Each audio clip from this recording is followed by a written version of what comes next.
Hello दोस्तों, good evening, नमस्कार। आप सभी का स्वागत है आप सभी के अपने यूट्यूब चैनल परीक्षा की शिक्षा। उम्मीद करता हूँ, आशा करते हैं कि आपसे जो स्वस्थ हैं, कुशल मंगल है, तैयारी जो है बढ़िया और अच्छे तरीके से आप सभी लोग कर रहे थे। जो भी क्लास में फर्स्ट टाइम आए हैं, पहली बार नए उसी को बता दें, हमारे साथ आपकी यूपीटी प्लस पीटी एग्जाम 2025 की जो आपकी तैयारी साथ रेगुलर बेसिस पर जो है डेली करवा जाए। तो जिससे भी तैयारी पूरी करनी है, कंप्लीट करनी है, चैनल को सब्सक्राइब करके हमारे साथ जुड़ जाइएगा। ठीक, क्लास का समय देखिए, जीके जीएस की जो है 10 बजे डेली देखने को मिलती है। ग्राफ और मैथ्स की क्लास जो है दोपहर को 2 बजे, हिंदी की जो क्लास है शाम को 7 बजे आप सभी को देखने को मिलती है। इसी टाइम पर आप सभी को क्लास से जुड़ के तैयारी को पूरा और कंप्लीट करना है। नीचे डिस्क्रिप्शन आप सभी को इंस्टाग्राम और टेलीग्राम का लिंक मिलेगा, तो आप हमें इंस्टाग्राम पे फॉलो करेंगे, टेलीग्राम चैनल को ज्वाइन करेंगे। टेलीग्राम चैनल पर क्या डेली बेसिस पे क्लास का अपडेट और आपको एग्जाम का अपडेट जो है देखने को मिल जाएगा। ठीक है, एग्जाम डेट सभी को पता है अपना, तो जिसको नहीं पता है देख लीजिए। 6 और 7 सितंबर को जो है आपका एग्जाम है। ठीक है, तो अपनी तैयारी को जो है और भी बेहतरीन तरीके से आप लोग स्टार्ट कर दीजिए, क्योंकि अभी आपके पास जो टाइम की बात करें तो टाइम बहुत ही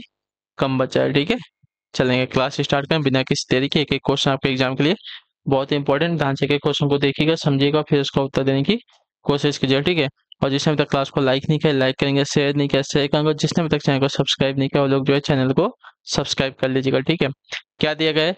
दो व्यंजन जब एक साथ मिलते हैं तो क्या कहलाते हैं? बताइए, दो व्यंजन जब एक साथ मिलते हैं तो क्या कहलाते हैं? संयुक्त व्यंजन, अल्प प्राण, अंतःस्थ या महाप्राण? तो ये आपके संयुक्त व्यंजन कहलाते हैं। ठीक है, ऑप्शन नंबर हमारा जो दिया गया है ए वाला आपका राइट आंसर होगा। ठीक है, क्लियर सभी को? जब जब दो व्यंजन एक साथ मिलते हैं तो आपके संयुक्त व्यंजन कहलाते हैं। चलिए अगले क्वेश्चन की तरफ बढ़ेंगे। आपका है महेश्वर्य इक्वल टू महा प्लस ऐश्वर्य में कौन सा संधि नियम समाहित है? ठीक है, तो महेश्वर में महा यानी कि यहाँ पे आ गया और यहाँ पे आपका ए आ गया, और इसके बाद बना क्या है? अय बना है। ठीक है, तो आपका अच्छा अय बना है, अय में एक ही होता है, सॉरी गलती हो गई।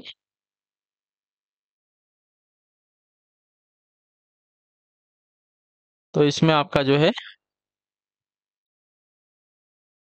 ऑप्शन नंबर डी वाला जो संधि नियम है आपका समाहित है। ठीक है, ऑप्शन नंबर डी आपका राइट हो जाएगा। ठीक, क्लियर है? चलिए, ये आपका वृद्धि वृद्धि संधि है। ठीक है, वृद्धि संधि का उदाहरण है।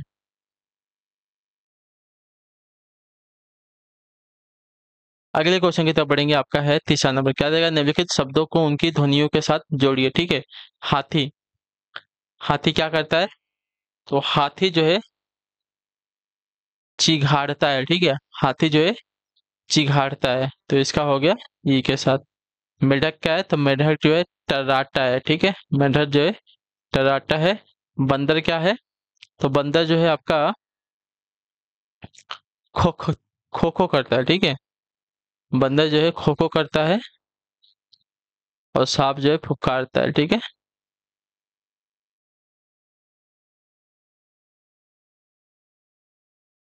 चलिए अगले क्वेश्चन की तरफ बढ़ेंगे। आपका है चौथा नंबर, राणा ने सोचा इस पार तब तक चेतक था उस पार, उस पंक्ति में अलंकार बताइए।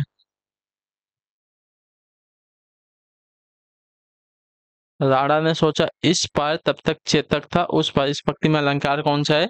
तो इस पंक्ति में अलंकार की अगर बात की जाएगी तो इस पंक्ति में अलंकार है साथियों आपका अतिशयोक्ति अलंकार। ऑप्शन नंबर हमारा डी राइट हो जाएगा। ठीक है, क्लियर सभी को? चलिए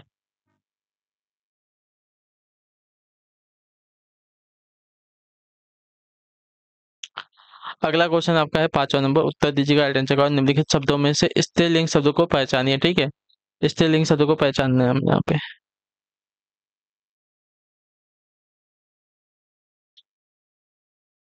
क्या है? संसार है, गौरव है, समुदाय है, गरिमा है। तो पढ़ने से आपको पता चल जाएगा कौन सा शब्द आपका स्त्रीलिंग का है। तो गरिमा, ऑप्शन नंबर हमारा डी जो दिया गया है, गरिमा शब्द आपका स्त्रीलिंग का है। अगले क्वेश्चन की तरफ बढ़ेंगे साथियों, देखेंगे क्या पूछा गया है आपका। छठा नंबर, भारत भारती के रचनाकार कौन है? तो भारत भारती के रचनाकार आपके जो है मैथिली शरण गुप्त जी। ऑप्शन नंबर हमारा ए राइट हो जाएगा। ठीक है, भारत भारती के रचनाकार आपके मैथिली शरण गुप्त हैं। अगले क्वेश्चन की तरफ बढ़ेंगे। सातवां नंबर, निम्न में स्वर्नाम शब्द कौन सा है? बताइए, स्वर्नाम शब्द कौन सा है? दान, भजन, कुछ, पढ़ना। तो इसमें से सर्वनाम शब्द की अगर बात करेंगे तो सर्वनाम शब्द जो दिया गया है यहाँ पे कुछ कुछ आपका जो है अनिश्चयवाचक सर्वनाम है, तो ऑप्शन नंबर हमारा सी राइट हो जाएगा। ठीक है, क्लियर सभी को। चलिए अगले क्वेश्चन की तरफ देखेंगे। आपका है 8वां नंबर, क्या देगा? सेना के लिए सही पर्यायवाची वाले शब्दों की पंक्ति को चुनिए। ठीक है, सेना के लिए, तो सेना के लिए सही पर्यायवाची वाले शब्दों की पंक्ति को अगर देखेंगे साथियों तो आपका हो जाएगा यहाँ पे वाहिनी, कटक, सैन्य। ठीक है, ऑप्शन नंबर हमारा ए राइट होगा। ठीक है, वाहिनी, कटक, सैन्य जो है सेना के लिए सही पर्यायवाची वाले शब्दों की पंक्ति हो जाएगी। अगला प्रश्न आपका है क्वेश्चन नंबर 9, क्या देगा? कौन सा शब्द आपका बहुवचन में है? ठीक है, हवा है, आग है, समाचार है और क्या है? वर्षा है। ठीक है, तो यहाँ पे आपका समाचार, समाचार जो दिया गया आपका बहुवचन वाला शब्द है, ऑप्शन नंबर हमारा सी राइट है। ठीक, क्लियर से को, समाचार जो दिया गया हमारा बहुवचन का शब्द है। ठीक है, चलिए अगले क्वेश्चन की तरफ बढ़ेंगे। 10वां नंबर, जहां पहुंचा न जा सके इसके लिए एक शब्द निम्न में से कौन सा हो जाएगा? तो जहां पहुंचा न जा सके इसके लिए एक शब्द आपका हो जाएगा अगम्य। ऑप्शन नंबर हमारा सी राइट होगा। ठीक है, जहां पहुंचा न जा सके इसके लिए एक शब्द आपका अगम्य हो जाएगा। अगले क्वेश्चन की तरफ बढ़ेंगे। आपका है 11 नंबर, मोहन पुस्तक पढ़ता है वाक्य कर्मवाच्य में होता है क्या? बताइए, मोहन पुस्तक पढ़ता है यह वाक्य कर्मवाच्य में होता है क्या? तो देखिए कर्मवाच्य में देखा है तो मोहन से पुस्तक, एक मिनट, इसका कर्मवाच्य आपका हो जाएगा मोहन से पुस्तक पढ़ी जाती है। ठीक है, ऑप्शन नंबर हमारा डी राइट होगा। ठीक, क्लियर से को, मोहन पुस्तक पढ़ता है ये आपका कर्मवाच्य में हो जाएगा मोहन से पुस्तक पढ़ी जाती है, ऑप्शन नंबर डी राइट है। चलिए 12 नंबर क्वेश्चन है, निम्नलिखित में से क्या जो है एक यौगिक क्रिया विशेषण है? ठीक है, निम्नलिखित में से क्या आपका एक यौगिक क्रिया विशेषण है? तो यौगिक क्रिया विशेषण की अगर बात की जाएगी तो आपका राइट आंसर यहाँ पे हो जाएगा साथियों प्रतिपल। ऑप्शन नंबर हमारा ए राइट होगा। ठीक है, प्रतिपल जो है आपका यौगिक क्रिया विशेषण का शब्द, ऑप्शन नंबर ए राइट है। अगले क्वेश्चन की तरफ बढ़ेंगे। आपका है 13 नंबर, वीर शब्द का भाववाचक संज्ञा रूप क्या होगा? तो वीर शब्द का भाववाचक संज्ञा रूप आपका वीरता होता है। ठीक है, क्लियर सही को, वीर शब्द का भाववाचक संज्ञा रूप आपका वीरता होता है, ऑप्शन नंबर हमारा ए राइट हो जाएगा। अगला क्वेश्चन देखा जाएगा। आपका है 14 नंबर प्रश्न, क्या देगा? यहाँ उहाँ दुई बालक देखा मति भ्रम मोरी की आन विशेखा देखी राम जननी अकुलानी प्रभु हंसी दिन मधुर मुस्कानी। उपयुक्त पंक्ति में कौन सा रस है? तो इसमें रस की अगर बात की जाएगी तो यहाँ पे रस जो है साथियों आपका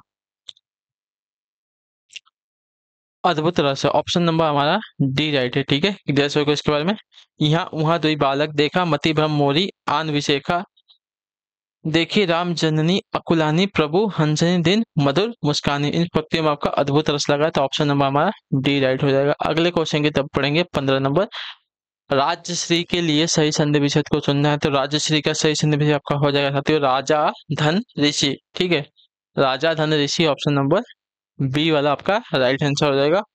ठीक है, और यहाँ पे आपका जो है साथियों गुण संधि है। ठीक है,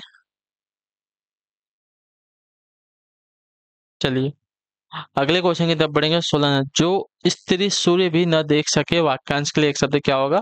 तो जो स्त्री सूर्य भी न देख सके वाक्यांश के लिए एक शब्द आपका हो जाएगा साथियों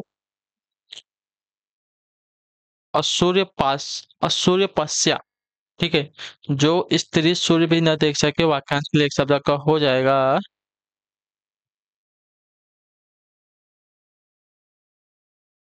सूर्यपस्या। ठीक है, ऑप्शन नंबर बी आपका राइट है। ठीक, क्लियर है। अगले क्वेश्चन की तरफ बढ़ेंगे। 17 नंबर प्रश्न, क्या देगा? काजू शब्द का संबंध किस भाषा से है? तो काजू शब्द का संबंध आपका जो दिया गया है साथियों फ्रांसीसी भाषा है। ठीक है, काजू शब्द जो आपका फ्रांसीसी भाषा का शब्द है, तो ऑप्शन नंबर हमारा सी राइट होगा। क्लियर है। अगले क्वेश्चन की तरफ बढ़ेंगे। आपका है 18 नंबर, जहां दो भिन्न पदार्थों में सादृश्यता का प्रतिपादन हो वहां अलंकार कौन सा होता है? बताइए, जहां दो भिन्न पदार्थों में सादृश्यता का प्रतिपादन हो वहां अलंकार कौन सा होता है? तो वहां अलंकार होता है साथियों आपका उपमा अलंकार, ऑप्शन नंबर हमारा डी राइट होगा। ठीक है, जहां दो भिन्न पदार्थों में सादृश्यता का प्रतिपादन हो वहां अलंकार आपका उपमा अलंकार हो जाएगा। 19 नंबर है, निम्नलिखित में से आकाश का प्राचीन शब्द नहीं है क्या? बताइए, आकाश का प्राचीन शब्द क्या नहीं है? तो आकाश का प्राचीन शब्द आपका जो दिया गया यहाँ पे नीरज नहीं है। ठीक है, और नभ, अंबर, अंतरिक्ष जो है आपके आकाश के प्राचीन शब्द है। ठीक है, क्लियर से को, नीरज जो है आकाश का प्राचीन, नीरद होता है नीरद। नीरज नहीं होता, नीरद। ठीक है, ये आपका आकाश का प्रवचित है। आहा चोर पकड़ा गया, इस वाक्य में आहा क्या है? तो आहा जो है आपका देखिए विस्मादी बोधक चिन्हक भी है, तो आपका विस्मादी बोधक हो जाएगा। ठीक है, ऑप्शन नंबर हमारा ए राइट होगा। ठीक, क्लियर होगा इसके बारे में। चलिए, विस्मादी बोधक शब्द है आहा।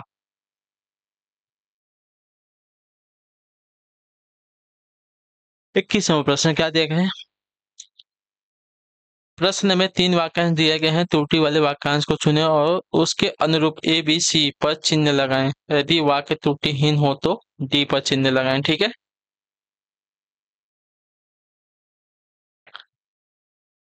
चलिए। क्या देगा? हमारी दुग्धशाला में शुद्ध गाय का घी बिकता है, यहीं पे हमारा देखिए गलत हो गया। इसका सही वाक्य, हमारे दुग्धशाला में गाय का शुद्ध घी घी मिल बिकता है। ठीक है, गाय का शुद्ध घी, शुद्ध गाय का घी नहीं, गाय तो वैसे ही शुद्ध होती है, तो गाय का शुद्ध घी बिकता है, ऐसा होना चाहिए। तो पहले वाले वाक्य में हमारी त्रुटि है। ठीक है, मिलावट सिद्ध करने पर 5,000 रुपए का पुरस्कार प्राप्त करें। ठीक है, तो ऑप्शन नंबर ए में हमारी त्रुटि है, गाय का शुद्ध घी होगा। ठीक है, शुद्ध गाय का घी नहीं होगा। 22 नंबर क्वेश्चन गए, ओठों की आकृति के आधार पर निम्नलिखित में से कौन अवृत्तमुखी स्वर है? ठीक है, ई उ औ उ। ठीक है, तो आवृत्तमुखी स्वर अगर देखा जाएगा साथियों, तो आपका राइट आंसर यहाँ पे हो जाएगा ई। ये हमारा जो है आवृत्तमुखी स्वर हो जाएगा। ठीक है, जिन वर्णों के उच्चारण में ओठ गोलाकार नहीं होते वे आपके आवृत्तमुखी स्वर कहलाते हैं। ठीक है, जैसे कि ई आ ई ऐ। ठीक है, ओ उ क्या है हमारे, देखिए इनको बोलने में हमारा मुंह क्या है, गोलाकार हो रहा है, तो आपके आवृत्तमुखी स्वर हो जाएंगे। ठीक है, अच्छा आवृत्तमुखी स्वर नहीं होंगे। ठीक है, आवृत्तमुखी किन्हें कहते हैं? जिसमें नहीं होता है गोलाकार, उसको कहते हैं। ठीक है, अवधि बोली में 1540 ईस्वी में लिखे गए महाकाव्य पद्मावत के रचयिता कौन है? तो इसके रचयिता की अगर बात की जाएंगे साथियों, तो इसका राइट आंसर हो जाएगा मलिक मोहम्मद जायसी। ऑप्शन नंबर हमारा ए राइट होगा। ठीक है, चलिए अगला प्रश्न आपका 24 नंबर, जिसमें पहला शब्द आपका विशेषण हो और दूसरा शब्द आपका विशेष हो, तो उसे कौन सा समास कहेंगे? बताइए। तो उसे कहा जाएगा आपका कर्मधारय समास। ऑप्शन नंबर हमारा बी राइट होगा। ठीक है, क्लियर हो इसके बारे में, हाँ या ना? जिसमें पहला पद विशेषण और दूसरा पद विशेष हो, उसे आपका कर्मधारय समास कहते हैं। ठीक, अगले क्वेश्चन की तरफ बढ़ेंगे। आपका है साथियों 25 नंबर, जिससे जगा हुआ भाव तीव्र होता है उसे क्या कहते हैं? जिससे जगा हुआ भाव तीव्र होता है उसे क्या कहते हैं? तो उसे कहा जाता है आपका उद्दीपन विभाव। ठीक है, ऑप्शन नंबर हमारा डी राइट होगा। जिससे जगा हुआ भाव तीव्र होता है उसे आपका उद्दीपन विभाव कहते हैं, तो ऑप्शन नंबर डी जो है साथियों सही है। अगले क्वेश्चन की तरफ बढ़ेंगे। 26 नंबर, रिक्त स्थानों की पूर्ति सही विकल्प से कीजिए। रिक्त स्थान पीकर कोयल अपने रिक्त स्थान में जाकर बैठ गई, क्या होगा? तो रिक्त स्थान में आपका हो जाएगा साथियों, देखिए नीर पीकर। ठीक है, नीर पीकर। ठीक है, नीर पीकर कोयल अपने कहाँ पे जाके, नीड़ यानी कि घोंसले में बैठ गई। ठीक है, तो ऑप्शन नंबर हमारा सी राइट होगा। ठीक है, नीर अर्थात पानी और नीड़ अथवा अपना घोंसला होता है। ठीक है, अगले क्वेश्चन की तरफ बढ़ेंगे। आपका है 27 नंबर, अत्यंत शब्द का संधि विच्छेद करने पर उपसर्ग के रूप में क्या प्राप्त होगा? अत्यंत, तो अत्यंत के रूप में हमें अति पर अति मिलेगा। ठीक है, अति। अत्यंत शब्द का संधि विच्छेद करने पर हमें संधि विच्छेद के रूप में क्या मिलेगा? उपसर्ग के रूप में क्या मिलेगा? अति उपसर्ग के रूप में हमें प्राप्त होगा। ठीक है, ऑप्शन नंबर हमारा सी राइट होगा। अगला प्रश्न है 28 नंबर, हे देवी यह नियम सृष्टि से हे देवी यह नियम सृष्टि में सदा अटल है। क्या है? हे देवी यह नियम सृष्टि में सदा अटल है, रह सकता है वही सुरक्षित जिसमें बल है, निर्बल का है नहीं जगत में कहीं ठिकाना, रक्षा साधना उसे प्राप्त हो चाहे नाना। उपयुक्त पंक्ति में छंद कौन सा है? तो इसमें अगर छंद की अगर बात करेंगे साथियों, तो यहाँ पे छंद जो दिया गया है साथियों आपका रोला छंद है। ठीक है, ऑप्शन नंबर हमारा डी राइट होगा। ठीक है, चलिए यहाँ सममात्रिक छंद है, ये आपका सममात्रिक छंद है। इसके प्रत्येक स्वर्ण में आपकी 11-13 मात्राओं से आपके जो है 24-24 मात्रा होती है, ठीक है।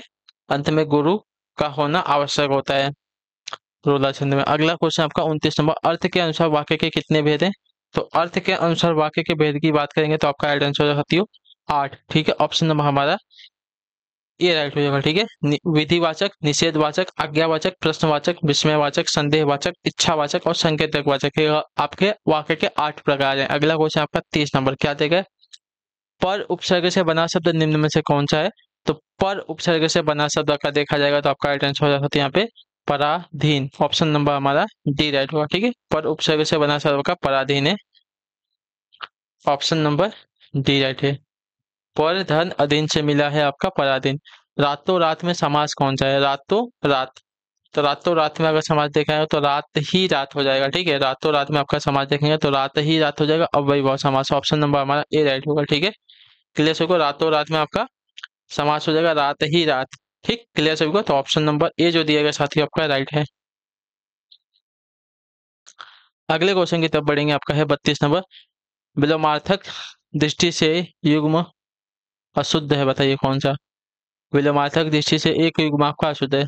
सचल का चल दिया गया है, यही आपका अशुद्ध है, ठीक है। सचल का चल आपका जो है विलोम नहीं है। निरपेक्ष का सापेक्ष विलोम है, मौलिक का अनुदित विलोम है, बंधन का मोक्ष आपका विलोम है, ठीक है। अगला आपका है 33 नंबर, जहां प्रत्येक चरण में लघु गुरु वर्णों का क्रम और संख्या बराबर हो वहां कौन सा छंद होता है? तो वहां आपका जो है वर्ड वृत्त छंद होता है। ऑप्शन नंबर हमारा डी राइट होगा, ठीक है। जहां प्रत्येक चरण में लघु गुरु वर्णों का क्रम और संख्या बराबर हो वहां आपका वर्ड वृत्त छंद होता है, ठीक है। जैसे इंद्रवजा 11 वर्ड होते हैं, उपेंद्र वजा आपके 11 वर्ड होते हैं, मालिनी में आपके 15 वर्ड होते हैं, ठीक है। अगले क्वेश्चन की तरफ बढ़ेंगे, आपका 34 नंबर, निम्न यौगिक शब्द कौन सा है? ठीक है, यौगिक शब्द कौन सा है? बल, पंकज, कर्मचारी या रूप? तो कर्मधनचारी ये आपका यौगिक शब्द है, ठीक है। ऑप्शन नंबर हमारा सी राइट है। कर्मधनचारी, कर्मचारी यौगिक शब्द है। दो सार्थक पदों के मेल से यौगिक शब्द है, और दो सार्थक पदों के मेल को जो है यौगिक शब्द कहते हैं, ठीक है। अगला प्रश्न 35 नंबर, आरसी का अर्थ रिक्त स्थान होता है, परंतु आरसी का अर्थ जो आपका वैदिक वाणी होता है। ए समरूपी भिन्नार्थक शब्द बताना है हमें, ठीक है। तो आरसी का अर्थ क्या होता है? तो आरसी का अर्थ होता है साथियों दर्पण, ठीक है। ऑप्शन नंबर हमारा सी राइट होगा, ठीक है। आरसी का अर्थ दर्पण होता है, परंतु आरसी का अर्थ आपका वैदिक वाणी होता है, ठीक है। चलिए 41 नंबर, क्या देगा? प्रतिदिन सूर्य नमस्कार करना चाहिए, रेखांकित शब्दों को पहचानिए, ठीक है। प्रतिदिन सूर्य नमस्कार करना चाहिए, तो प्रतिदिन, प्रतिदिन आपका एक अव्यय शब्द है, ठीक है। ऑप्शन नंबर हमारा बी राइट होगा, ठीक है। कालवाचक क्रिया विशेषण अव्यय हो जाएगा, ठीक। क्लियर है। अगला क्वेश्चन 42 में, पृथक का सही विलोम क्या हो जाएगा? तो देखिए पृथक का विलोम अगर देखा जाएगा साथियों तो आपका हो जाएगा साथियों, पृथक का अर्थ होता है अलग करना, तो इसका विलोम हो जाएगा संयुक्त यानी कि जोड़ना, ठीक है। अगला क्वेश्चन आपका है 43 नंबर, पृष्ठांकन का अंग्रेजी अनुवाद होगा क्या? बताइए पृष्ठांकन का अंग्रेजी अनुवाद क्या होगा? तो पृष्ठांकन का अनुवाद का इंडोर्समेंट हो जाएगा, ठीक है। ऑप्शन नंबर हमारा डी राइट होगा। पृष्ठांकन का अंग्रेजी अनुवाद आपका इंडोर्समेंट हो जाएगा, ऑप्शन नंबर डी सही है। अगले क्वेश्चन की तरफ बढ़ेंगे 44 नंबर, केवल लिखा पढ़ी करना पर कुछ काम की बात न होना, इसके लिए सही मुहावरा क्या होगा? बताइए केवल लिखा पढ़ी करना पर कुछ काम की बात न करना न होना, इसके लिए सही मुहावरा क्या होगा? तो इसके लिए सही मुहावरा आपका हो जाएगा साथियों कागजी घोड़े दौड़ाना, ठीक है। केवल लिखा पढ़ी करना पर कुछ काम की बात न करना, इसके लिए सही मुहावरा होगा कागजी घोड़े दौड़ाना। ऑप्शन नंबर हमारा सी साथियों सही हो जाएगा। अगले क्वेश्चन की तरफ 45 नंबर दिएगा, वाक्यों में त्रुटि वाले अंश को जो है ए बी सी के रूप में वर्णित कीजिए, ठीक है। इंगित कीजिए, त्रुटि न होने पर विकल्प डी उत्तर दीजिए। काव्य की शोभा अथवा चमत्कार कभी शब्दों में होता है और कभी अर्थों में। तो देखिए कभी अर्थों में और कभी अर्थों में दिया गया है, ठीक है। तो और कभी अर्थों में वाक्यांश में आपकी त्रुटि है। काव्य की शोभा अथवा चमत्कार कभी शब्दों में होता है और कभी अर्थ में, अर्थों में नहीं होता है, अर्थ में, ठीक है। ये आपका दिया गया है गलत है, कभी अर्थ में होता है, ठीक है, ऐसा होगा। अगला क्वेश्चन है आपका 46 नंबर। निम्न में कौन सा शब्द आपका शुद्ध है? कौन सा शब्द आपका शुद्ध शब्द है? तो शुद्ध शब्द की अगर बात की जाएगी तो आपका राइट आंसर यहाँ पे हो जाएगा साथियों शुद्ध शब्द ना।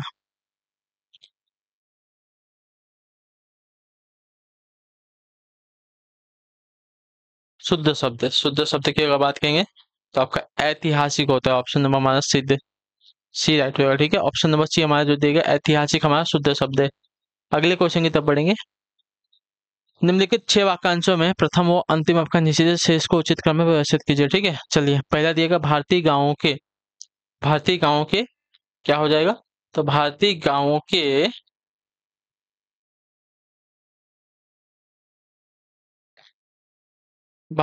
के सुधार के लिए। ठीक है, भारतीय गांव के सुधार के लिए, भारतीय गांव के सुधार के लिए अभी भारत सरकार को और राज्य सरकार को बहुत प्रयत्न करना होगा। ठीक है, ऐसा ही वाक्य बनेगा ना। भारतीय गांव के सुधार के लिए अभी भारत सरकार को और राज्य सरकार को बहुत प्रयत्न करना होगा। ठीक है, शुद्ध हो गया।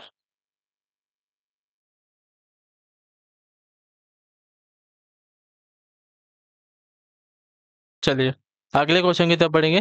48 48 में दिए गए विकल्पों में से सही विकल्प का चयन कर रिक्त स्थान को भरे। ठीक है, मंत्र वह रिक्त स्थान है जो अक्षरों एवं शब्दों के रिक्त स्थान से बनती है।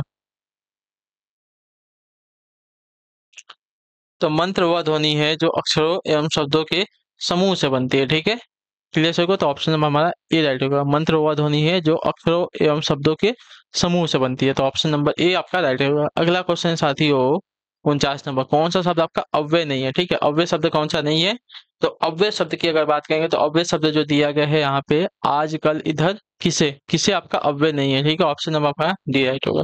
किसे शब्द आपका अव्यय नहीं है? आपका प्रश्नवाचक सर्वनाम का विकार रूप है जो कौन क्या में विभक्ति लाकर बनता है। ठीक है, चलिए अगले क्वेश्चन की तरफ बढ़ेंगे। 50 नंबर आखिरी क्वेश्चन। निम्नलिखित शब्दों में पुल्लिंग का चयन कीजिए। ठीक है, पुल्लिंग। तो पुल्लिंग आपका जो दिया गया है आपका यहाँ पे कोयला। कोयला हमारा एक पुल्लिंग शब्द है। तो ऑप्शन नंबर हमारा बी राइट हो गया। कोयला हमारा जो है पुल्लिंग शब्द है। ठीक है, क्लियर हो गया इसके बारे में। हवा, दारा, शिक्षा हमारे क्या है आपके स्त्रीलिंग शब्द है। ठीक, चलिए इसी के साथ आपकी क्लास यहीं पे पूरी होती है। तो उम्मीद है कि क्लास आपको अच्छी लगी। ठीक है, हम आपसे मिलते हैं आपकी अगली क्लास में। तब तक के लिए टाटा बाय बाय, जय हिंद जय भारत। आप सभी का क्लास से जुड़ने के लिए बहुत बहुत ही धन्यवाद साथियों। कोई भी डाउट होगा नीचे कमेंट करके हमें पूछ लीजिएगा। ठीक है, चलिए।